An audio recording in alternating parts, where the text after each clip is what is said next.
0 1 miliar itu ada stepnya. Nah, can you tell me about that? Itu kan Gen Z dianggap paling lemah tuh. Sedangkan untuk soaring ke atas gitu kan itu saat-saat yang sulit kan. Nah, sekarang bagaimana teman-teman Gen Z menghadapi tekanan sosial media yang kita tahu sangat luar biasa, bahkan mempengaruhi mental health mereka.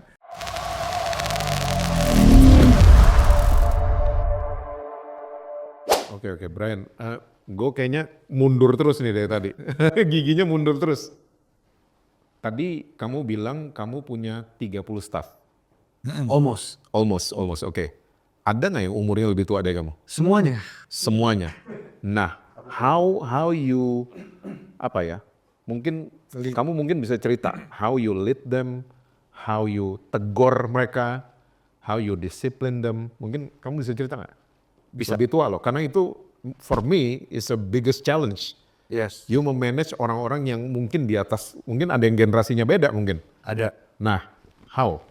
Oke, good question. Itu awalnya adalah ketakutan terbesar aku saat mulai bisnis.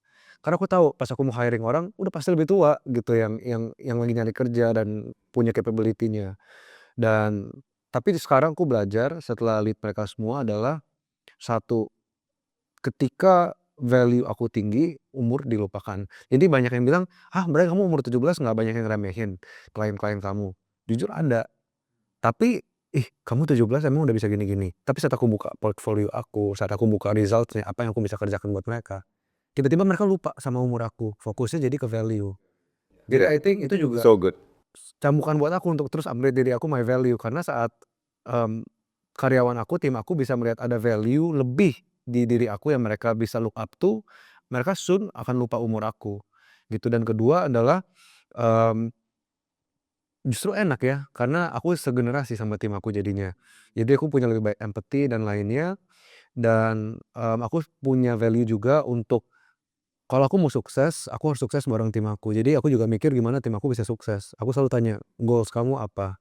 1 tahun lagi, 3 tahun lagi, 5 tahun lagi. And I always try my best untuk bisa bantu mereka nyampe ke suksesnya mereka. Nah, ini gue jadi relate nih. Karena Tunggu. Terus kalau misalnya ada yang ngeyel nih, staff kamu negurnya gimana? Good question. Aku dari awal udah bilang, look, ini dari interview kerja. Kamu nyaman nggak kalau nanti saya akan tegur, banyak akan saya kritik, saya akan ngomong straightforward ke kamu, dan umur saya lebih muda berapa tahun dari kamu. So itu semua dari interview ditanya. di awal. Udah di Iya, awal udah dikasih di tahu. awal. Pas mereka jawab iya, aku bakal tanya lagi, are you sure? Gitu. Karena balik lagi ke ego kan, apakah ego kamu bisa menerima? Dan akhirnya ya mereka sudah jawaban iya, dan ketika misalnya mereka nggak bisa terima, aku bakal balikin lagi, pas interview kamu ngomong gini, gitu, kok berubah. Cuman so far belum sih, belum ada case gitu. Itu hampir seperti parenting loh. Yang Ya. kesepakatan kan Agreement. Iya, agreement. Jadi dia terapkan itu di dalam perusahaannya. Iya. Bahkan sebelum mereka bekerja kan udah ada kesepakatan di awal gitu. Iya, Jadi iya. iya, dan pasti kalaupun negor juga ada why-nya kan. Kenapa mereka melakukan kesalahan juga. Betul. Nggak mungkin cuma sembarangan menegur gitu. Wow. Nggak, tadi aku mau bilang berhubungan dengan your answer dari questionnya Om Jesse juga mengenai how you lead the 30 of your employees gitu kan. Tapi kamu kasih itu contoh yang praktikal karena aku tahu tuh to be as a leader itu memang leading itu kan ada 4 arah gitu. Yang paling gampang you lead down. They work for you, kamu gaji dia akan lebih mudah. Betul. Gitu. Itu paling mudah. Kedua kan yang horizontal. You and me sama-sama, you are content creator, you are personal branding. Kita sama-sama gitu. Itu makin susah kan. Yang ketiga adalah yang ke atas. Yang lebih sukses, yang lebih hebat. Iya. Tapi sebenarnya yang paling susah adalah lead ourselves. Setuju. Nah, lead ourselves, kamu ngomong the values. Jadi when you have more values, you build your values, Betul. itu orang udah nggak ngelihat lagi soal usia gitu. Makanya itu tadi aku lihat kamu tuh benar-benar nyambung benar dengan praktikalnya gitu. Untuk menjadi a good leaders, you have to be able to lead yourself. Karena lead yourself itu yang the most difficult. Betul. Daripada semuanya. Dan aku belajar banyak perusahaan yang aku pelajari dari mentor dan lainnya yang manajemennya berantakan adalah visi misi dan culture perusahaannya adalah tembok. Maksudnya udah cuma ada di tembok doang bisa ditempelkan. Tapi aku belajar I am the culture, I am the vision. Yes, that's Gitu. good. Saat aku I am the culture, udah nular ke semua di Ya, bawahnya. ya, Gitu ya. sih. Ya, culture itu kan memang seperti kita datang ke Singapura pun yang biasanya kita nggak disiplin buang sampah, nggak Iya, disiplin ngantri, bisa ke sana tuh bisa kita ngantri. betul. Bisa kita disiplin untuk buang sampah kan because of the culture gitu. The nation Singapore punya culture-nya. When you have the culture, when you have the vision, ya semuanya udah nyerap ke situ. Yes. Wah, that's amazing banget. Ya, ya. Ya. He's only 17 loh, bisa Ya. seperti ini. That's why it's really give us a goosebump. Ya. Nah, anak-anak Gen Z sekarang, kalau dulu kan ya udah kita tahu milenial itu bahkan belum usia 30 tahun tuh udah sukses, berhasil. Itu membuat banyak orang-orang pressure that they have to be successful in their very young age gitu. Tapi ini Gen Z. Nah, kamu pernah ngomong bahwa 0 to 1 miliar. Oh ya. Oke.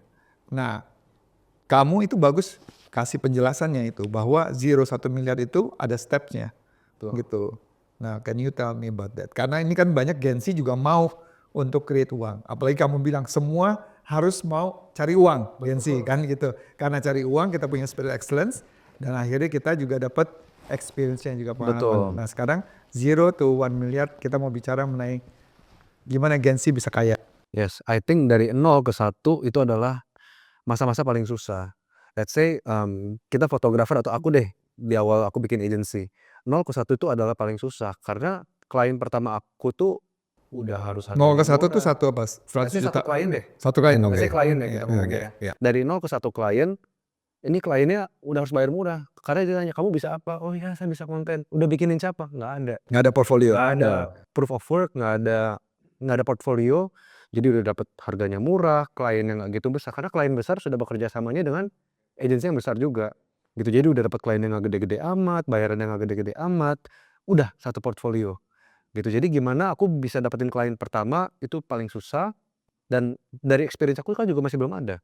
Ini juga masih my learning client. Belum klien yang aku udah ketemu formulanya dan tinggal diduplikasi. Belum lagi aku nggak punya pengalaman dan skill yang sudah setajam itu. Akhirnya dari 1 lebih gampang dapetin 2, compounding sih. Akhirnya menurut aku dari 20 ke 50 klien itu jauh lebih gampang dari 0 ke 10 klien. Gitu. Karena portfolio udah banyak, proof of work udah banyak, kita sendiri pun jadi lebih experience, lebih punya banyak skill gitu. Dan I think itu sih Gen Z banyak yang stopnya di 0 ke 1-nya. Nah, itu dia. Itu kayak misalnya 0 sampai 1 miliar, 0 sampai 100 juta, itu adalah fase sebenarnya paling susah. Iya, Ya susah. benar kan? Susah sekali. Dan pesannya tuh jangan menyerah di situ. Betul. Sekali pecah telur udah tinggal gugusum. Bisa duplikasinya itu ya. Iya, tapi justru itu nggak fair ketika skill kita dan mental kita, experience kita paling kecil, dikasihnya yang paling susah dulu di awal.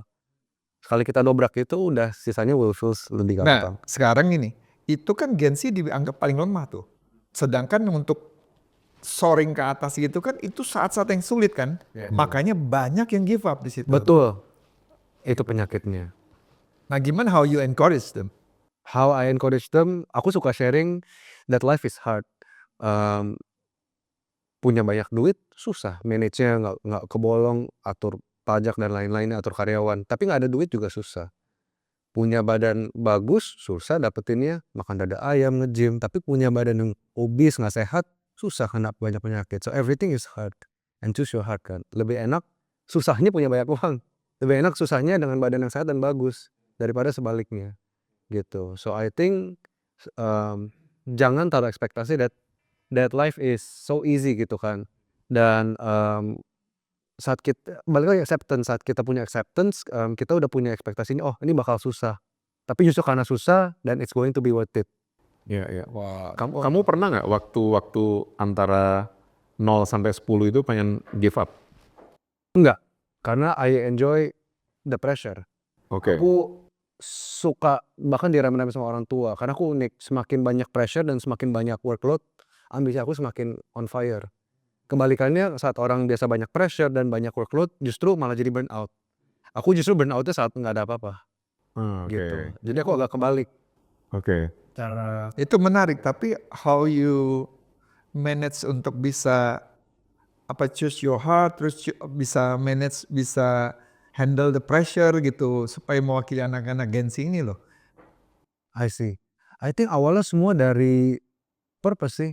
Karena aku merasa aku pun nggak bisa compare ya, kayak Gen Z harus kayak aku, harus bisa. I think semua punya timingnya masing-masing, gitu. I think, nggak bisa di-compare karena aku punya banyak supporting dari diri aku sendiri. Kayak dari kecil itu aku selalu menjadi anak yang sangat ambisius. Kayak dulu aku suka banget futsal, tapi sekali aku suka futsal, biasanya teman-teman cuma main seminggu sekali, aku rela bangun dulu jam 5 subuh sebelum sekolah main-main dulu, ikut klub lagi. Jadi sekali aku sesuatu, aku all in or nothing gitu. Aku punya kebiasaan dan karakter seperti itu. Dan I think, di awal yang bikin aku nggak nyerah adalah karena aku tahu kalau aku gagal, nggak ada ruginya. Let's say kalau aku udah umur 40, aku udah punya istri, udah punya 3 anak dan lainnya, kalau aku gagal besar, ini semua keseret nih, karena mereka semua ada di punggung aku. Tapi kalau sekarang aku hilang uang, aku gagal, aku nothing tulus but all to win. Karena ketika aku gagal, makanan tetap sama, rumah tetap sama, orang tua juga hidupnya tetap enak-enak aja, in my case ya, I'm lucky gitu. Jadi aku punya bantalannya besar, dan ketika aku gagal, aku juga untung, dapat pembelajaran banyak, pengalaman banyak. Jadi nggak ada kata gagal sih di kamus aku sekarang, either I win or I learn. Oke. Kamu pernah ini nggak sih, eee, capek, bete bahasa kalian nggak sih? Bete bahasa kita baru. Maksudnya, atau enggak, discourage gitu. Pernah nggak? Kalau kalau pernah gitu, kamu larinya ke siapa biasanya? Of course pernah. Who is your temen yang kamu bisa jadi apa adanya gitu loh? Aku bersyukur orang itu adalah my parents. I think kalau ditanya aku udah lahir dari keluarga privilege atau enggak, I will say yes. Dan itu salah satu faktor paling luar biasanya sih. My parents bukan hanya my parents, tapi mereka my best friend. Wow, that's amazing. Um, People always say, kamu bisa nyampe sini cuman karena orang tua kamu punya uang, punya. Tapi dibilang crazy rich driving Ferrari everywhere juga enggak, gitu kan. Plenty of money lah gitu, nyaman.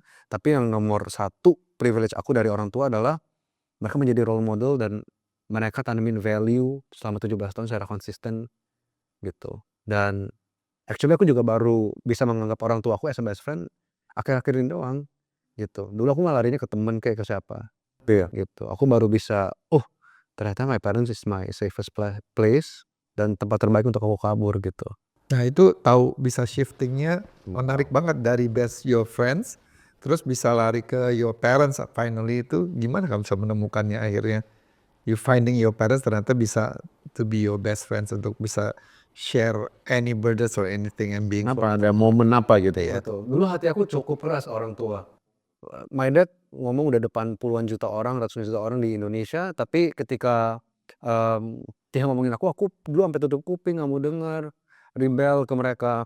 Tapi lately aku baru sadar kayak satu-satunya orang yang punya unconditional love ke aku mereka gitu. Dan mau aku lagi gagal banget, aku mess up besar-besaran, malu-maluin, kasih sayang mereka tetap selalu luar biasa buat aku. Nggak beda gitu.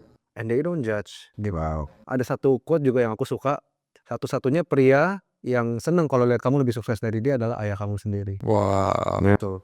Dan I think saat aku go to my parents, advantage-nya mereka yang paling kenal aku. Dan mereka yang paling bisa straightforward ke aku. Teman kan bisa aja nggak enakan. Tapi orang tua yang paling berani straightforward, kamu kurang di sini. Kamu harus improve ini. Dan valid karena mereka begitu mengenal aku dari kecil. Wow, I it's think itu sih. amazing, gila keren banget. Oke. Dia mau tepuk tangan. Jason, buang tuh tisu Jason. Tisunya dibuang. Iya keren sih. Nah sekarang bagaimana teman-teman Gen Z menghadapi tekanan sosial media yang kita tahu sangat luar biasa bahkan mempengaruhi mental health mereka dengan perbandingan segala ya nggak Gen Z aja lah milenial juga karena mereka melihat seperti kamu di usia 17 tahun dengan your achievement dengan apa yang kamu lakukan encouraging all the Gen Z tapi at the same time mereka bisa ngeliat ih gila deh ini 17 tahun udah bisa dalam 1 tahun bisa 50 klien bisa punya staff hampir 30 gitu, the youngest gitu. Nah, itu kan it's a pressure gitu sama. It is a pressure. Nah, Tapi menurut aku it's a POV sih. Pressure is not always something yang negatif kan. I mean without pressures, di dunia ini nggak bakal ada diamonds. ya. gitu kan. So I believe, ketika pressure itu bisa di-manage dengan baik dan dilihatnya dengan a good POV gitu, kayak bukan berarti, "Oh kalau saya nggak menjadi seperti Brian saya gagal." Tapi gimana kamu sukses dengan definisi sukses kamu sendiri. I think itu sih. Dan I think comparison is good saat kamu bisa membuat itu menjadi inspirasi, menjadi tolak ukur, mempatahkan mental block sendiri. Kalau kita punya mental block, "Aduh aku umur 17 nggak mungkin bisa leading orang yang umur 20-an." Gitu. Tapi ketika kamu lihat, "Ih, ini ada orang umur 17 bisa leading orang yang 20-an." Artinya itu menjadi tolak ukur, "Ih, kalau dia bisa, artinya ada sesuatu yang dia tahu aku belum tahu dan ada information gap yang aku perlu belajar." Wow, Aku dulu that's juga good. gitu. That's good. Yeah, Aku punya I mentor like masih it. umur 20, umur 19 tahun lalu, tapi dia udah leading orang-orang umur 30, 20. Jadi itu membuka Wow. pikiran aku, Oh ya, dia bisa, itu juga dia luar biasa bisa juga ya. gitu. Dia umur Iya. 19 tapi bisa leading orang-orang umur 30-an. Betul. Itu membuka pikiran aku, oh dia bisa gitu. Iya, ya. Aku tuh salut bahwa Gen Z itu yang raise awareness about mental health. Yes. Bukan millennials, bukan Gen X.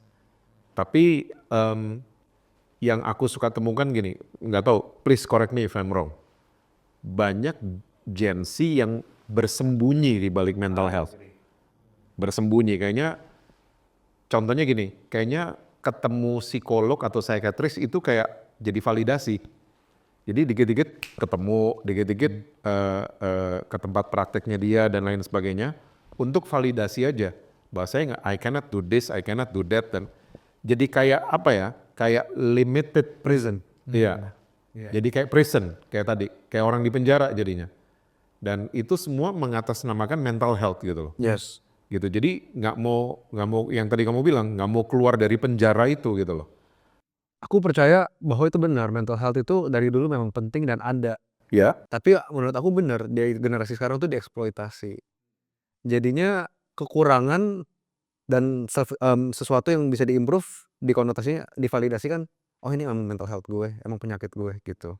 Terus udah nggak mau kemana-mana gitu. Iya, jadinya menerimanya salah, kayak bukannya menerima, gue kurang di sini, justru aku harus kerja lebih keras untuk perbaikin ini. Tapi saat mereka kurang, Ya. mungkin pride mereka kena ya. Ih, kok aku kurang ya orangnya ya. Apa nih alasan yang bisa nutupin itu? Excuse, validasi. Oh ya emang lah orang aku kayak terbatas ini, terbatas itu. Aku Gen Z emang begini gitu. Iya, I Ya. think justru malah eksploitasinya negatif. Itu berarti berhubungan dengan work ethic juga dong. Pasti. Pengaruh. Pasti. Gitu. Nah kalau Gen Z kok generasi kita kan kayak kerjanya tuh memang normal hours ya. Bahkan di corporation kan dulu-dulu memang jam 9 sampai jam 5, bahkan di finance company pajakan itu sampai jam 9 malam. Terus segala semuanya. Nah tapi kan sekarang work ethicnya lebih fleksibel ya gitu. Gimana kamu ngelihat kok di Gen Z? Iya, masih relevan sih 9 to 5 gitu. 9 to 5, terus misalnya kalau terlambat kena fine. Di Fraser gimana di Fraser? Di Fraser gimana? Di kantor aku bukanya jam 10. Wow, Aku pun yang set jam 10. kita ngelamar boleh nggak? Tapi harus datang atau bisa kadang-kadang fleksibel? Sama yang penting kerjanya selesai. Ada absennya gitu jam 10 ada? Tergantung role, ya ada. Tergantung role-nya di tim aku. Banyak banget tim aku WFA, work from anywhere. Tapi ada banyak role juga yang aku butuhkan, you guys need to be full time in the office gitu. Jadi aku juga fleksibel sih dan aku mengakomodasi strength-nya Gen Z. Justru aku melihat kayak banyak role yang ketika dikotakan, masuk kantor apa, mereka jadi nggak fresh, mereka jadi stuck. Tapi ketika aku lepas, yang penting KPI-nya hit, yang penting deadline-nya hit, SOP-nya hit, ya you do you gitu. Oke, jadi hybrid ya, your company ya. My company is hybrid, nggak semuanya full time. Jadi kayak 9 to 5 tuh kayak udah nggak ada gitu ya? Udah nggak ada. Udah nggak ada ya? Ada tapi dimodif. Iya, iya. Do you believe in yang penting deadline? Itu kan caranya mulai, yang penting deadline itu selesai.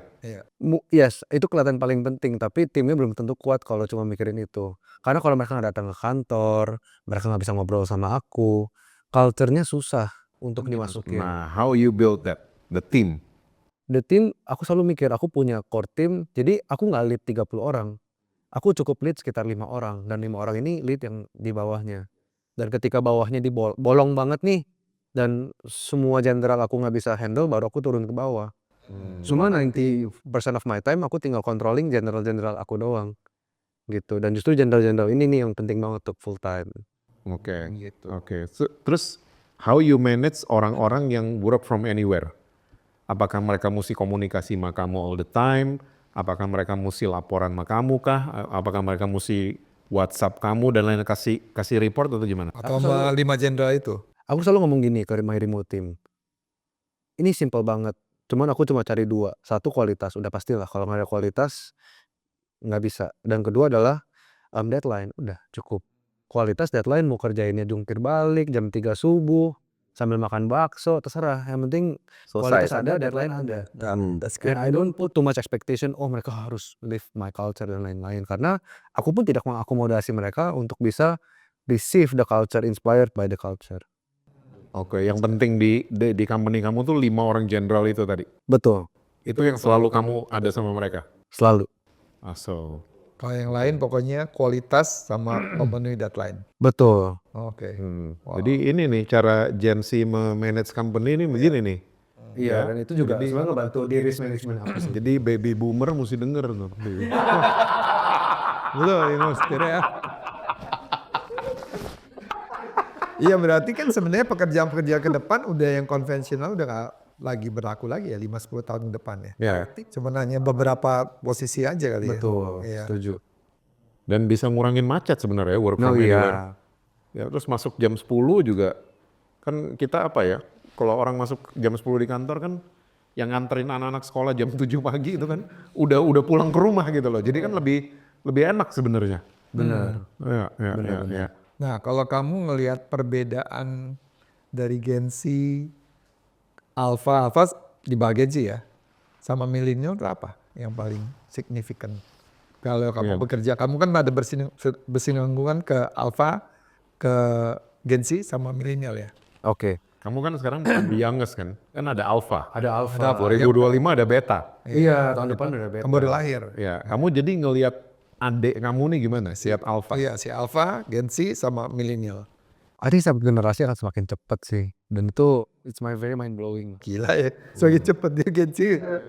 Mungkin aku sekarang dibilang cepat.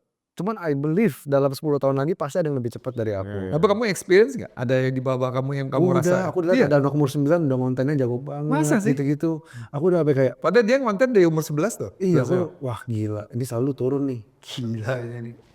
Gila. Mungkin dulu 21, 23 udah dihitungnya muda kan. Sekarang mungkin turun ke aku 17. Tapi turun lagi Gue merinding tuh gila. Ada bapak-bapak buka buat bikin konten di Lumajang atau di Jodiwon gitu. Review main apa atau minta beratabrain cek gitu kayak kemudian anak. Dia per orang 100 juta Wah. untuk kayak gitu. Oh ya? Bapak-bapak. Iya. Umur 40-50-an yang saya mereka dari tukang sapu, dari tukang becak, di training sama satu masternya itu sama satu itunya, di training untuk bikin konten, satu orang 100 juta. Iya. Ini depan kanan. Oh, Itu iya. berapa ratus juta?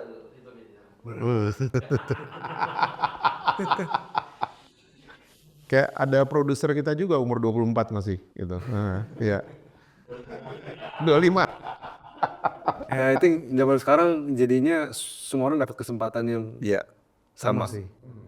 Kalau dulu kan mungkin umur 15 gimana kerjanya nggak bisa apply kerja kan.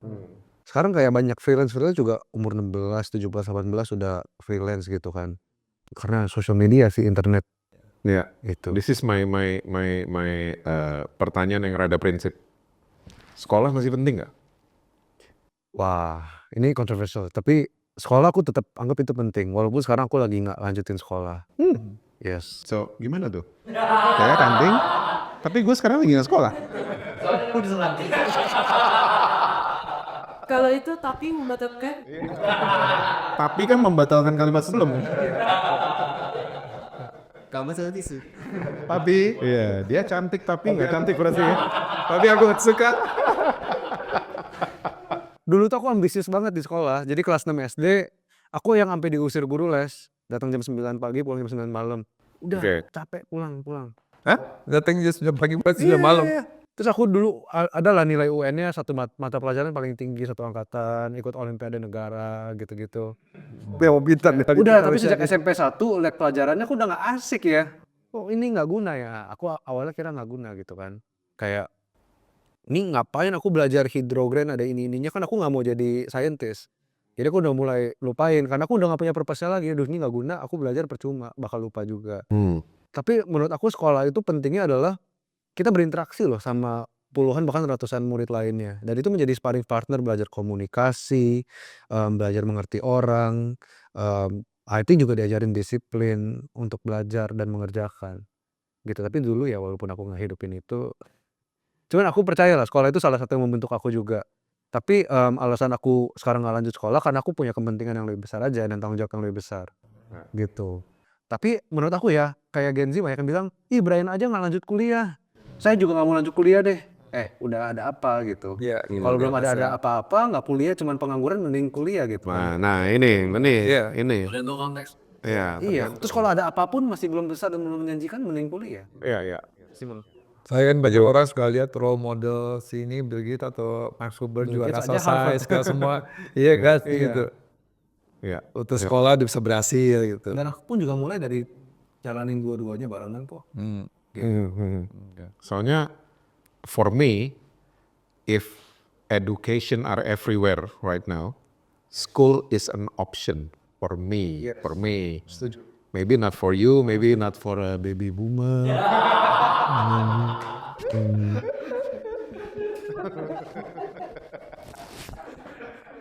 Balik lagi ke Gen Z, ya berarti Gen Z kamu ya berarti ya. Yes.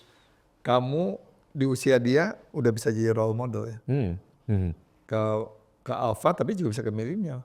Bahkan ke kita-kita juga ya. Iya. Maksudnya benar-benar apapun value-values yang kamu sampaikan tuh benar-benar it's really inspiring. Good to hear. Benar-benar Yeah, inspired me because I was when I was 17, you don't wanna know. jadi gimana? Apa kita interview ke sini langsung balik Iya men balik. Kan dia pernah ngalamin the lowest moment in his life. Ya. Gue pengen tahu lowest momentnya gimana, pasti bedanya jauh banget. Tadi episode 2.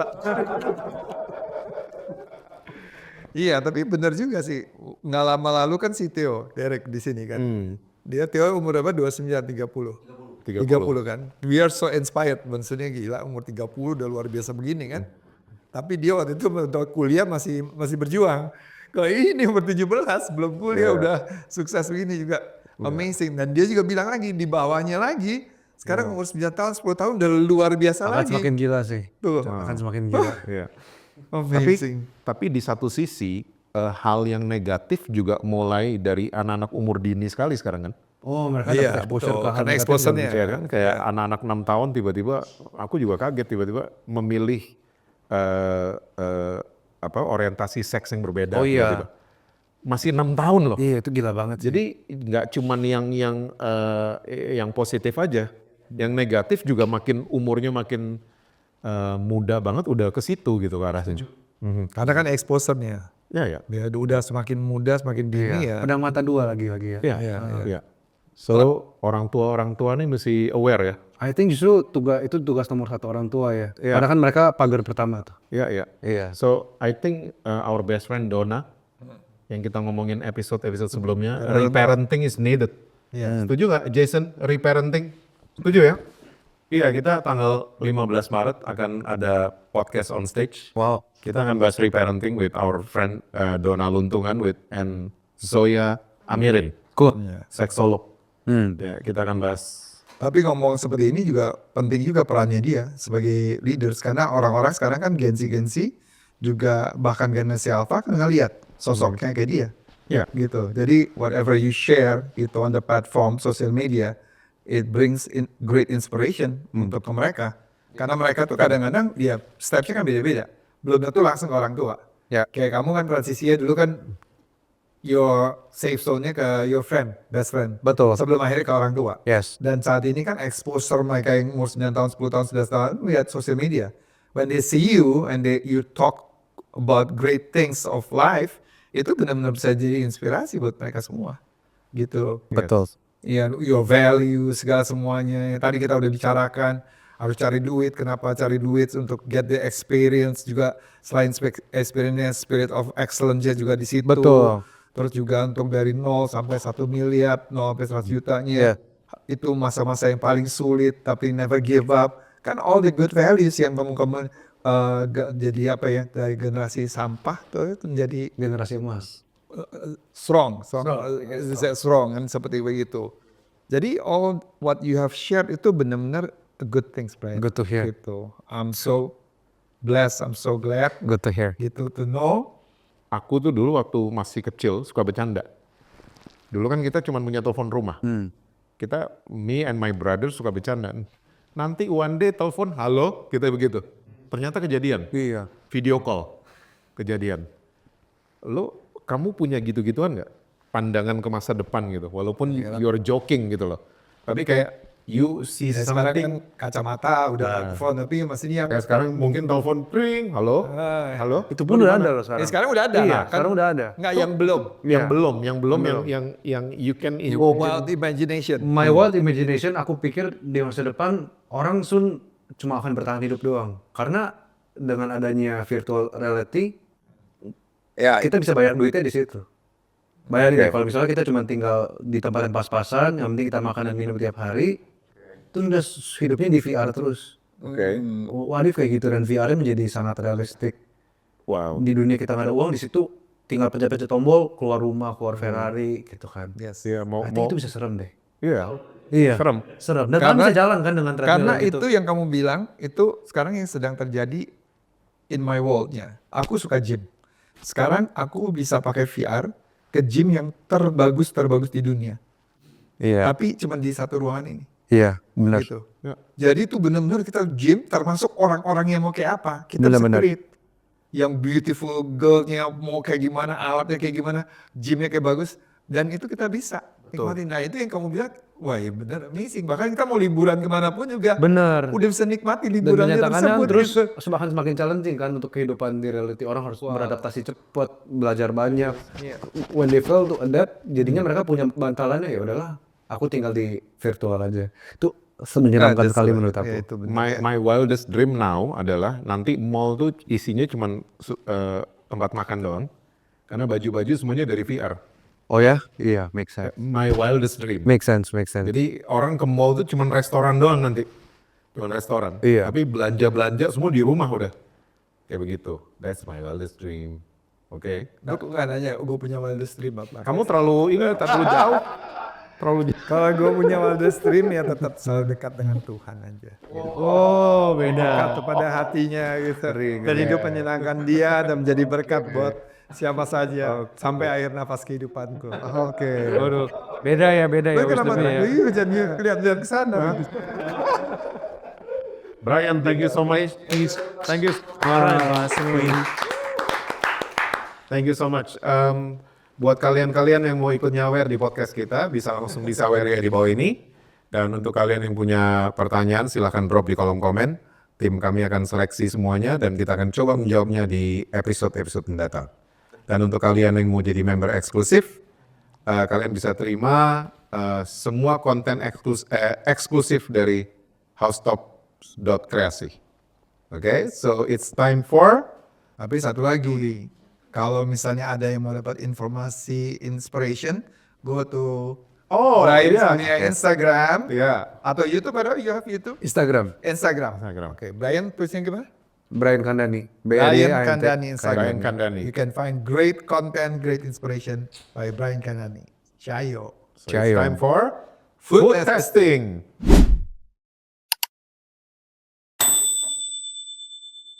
Hai guys, hari ini kita ada food testing spaghetti ayam kemangi dari Temurun. Alright. Alright. Kita coba ya, Kita guys. coba.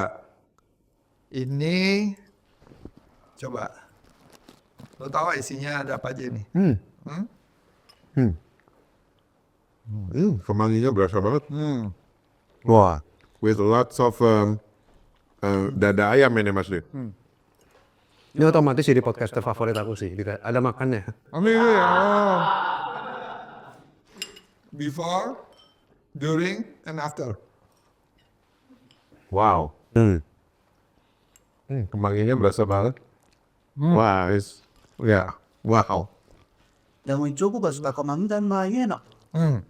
itulah fusion. Ya, betul. Kadang-kadang kita nggak suka di sini, tapi pas dibikin fusion jadi enak, gitu loh. Kayak ini aja, Unik banget. ya apa di Jember? Pecel rawon. Oh, pecel rawon. Pecel tiba-tiba dikasihin kuah rawon. Wah, ngangkaknya tuh bukan ngangkak gimana gitu. Yang, wih, sampai begitu. Ini juga nih. Sampai dijak ngobrol, pindah itu.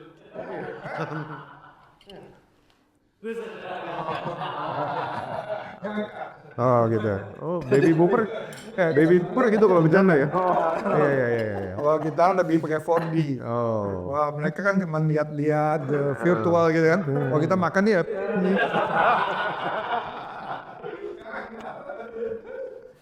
Ini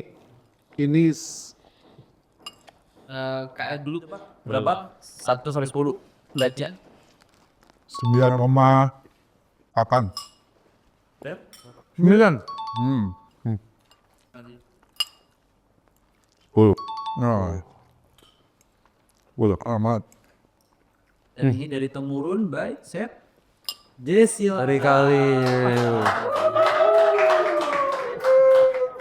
Guys, kalau mau pesan langsung ke Instagramnya Temurun. Temurun Kitchen. Temurun Kitchen. Nah, Ya, Wah, pastikan banyak lagi menu-menu lain yang top. tapi menu ini sebenarnya yang tenguin my wife sih. Dia waktu gue lagi nggak enak badan, dia bikin ayam suwir pakai kemangi. oh, oke. Gue makannya pakai nasi merah. Waktu gue lagi makan, muncul. Ini otak nih fusion soalnya. Muncul. Kini pakai angel hair nih enak pasti nih. Oh, ini angel hair ya. Angel hair. Ini Ini pastanya angel hair. Ya, Pas dicoba, wah, out of this world. ya. So, ya. Tapi memang kalau namanya angel hair namanya juga angel ya. Gitu, mulai. pasti indah gitu. Baby boomer punya bercanda. yes. Kalau kusen paling enak di temurun apa? 2. Kusen yang paling enak. Buntut cabai hijau pakai nasi Hainan. Itu gila itu. Itu gila.